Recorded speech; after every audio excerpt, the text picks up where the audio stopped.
pouvons voir le profil de ces 5 chercheurs, sans nommer maintenant le coordinateur, je vais y arriver. On voit qu'aucun d'eux ne réunit vraiment les critères scientifiques de haut niveau qu'exige une telle expertise sur une région aussi vaste que le Grand Lac. C'est franchement des amateurs qui auraient dû être épaulés par de vrais professionnels. Maintenant, arrivons sur Steve Egg. Vous excuserez mon langage, il est direct, mais je crois que je le démontre aussi par des éléments objectifs. Steve Egg, il est citoyen américain et il est coordinateur du groupe d'experts de l'ONU depuis 2010. Donc c'est 2010 qu'il dirige le groupe, qu'il a remplacé quelqu'un d'autre. Il est décrit comme spécialiste des groupes armés. Avant de devenir coordinateur, il a travaillé pour une ONG, toujours catholique, Jésuite European Social Center. Et il a mené des missions en République démocratique du Congo pour le compte de cette ONG catholique.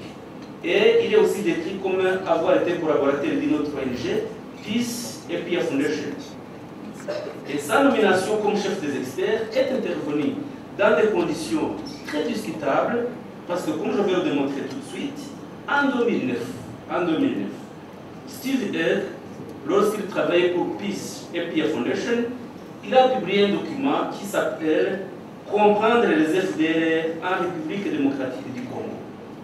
Et ce document, c'est un document qui fait la défense des FDLR, qui innocente les FDLR.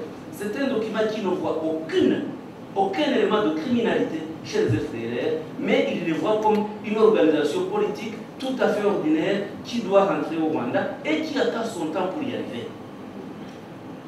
Et il écrit, je fais une citation dans ce document, il dit « Mieux comprendre les FDLR, que l'on cherche systématiquement à relier au génocide rwandais de 1994, implique de se pencher sur les théories massives motivées par la vengeance qui se sont déroulées de 1996 à 1999 contre des Hutus réfugiés dans l'Est du Zaïre. Ce qui fait que ce document renvoie dos à dos les bourreaux et les victimes du génocide perpétré par le Hutu Power.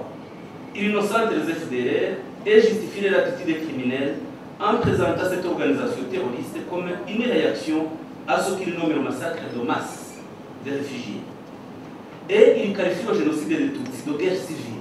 Steve Egg ne croit pas au génocide. Pour lui, il s'est agi d'une guerre civile. C'est dans ce document. Il s'indigne aussi qu'un officier issu des FDLR, qui s'appelle le général Séraphin Bizimungu, alias Mahoro, surnommé Mahoro, il est rentré au Rwanda et il a été jugé par les tribunaux Gacaca et condamné à perpétuité. Et donc, Steve Egg, lui, il juge donc à propos de cette condamnation que c'était une condamnation tout à fait injustifiée et que surtout, cette condamnation incitera les FDLR à ne pas revenir au Rwanda. Donc, le fait de relier un crime avec le retour des réfugiés n'a aucun sens. Ça montre plutôt le penchant partial et ethnique de cet expert.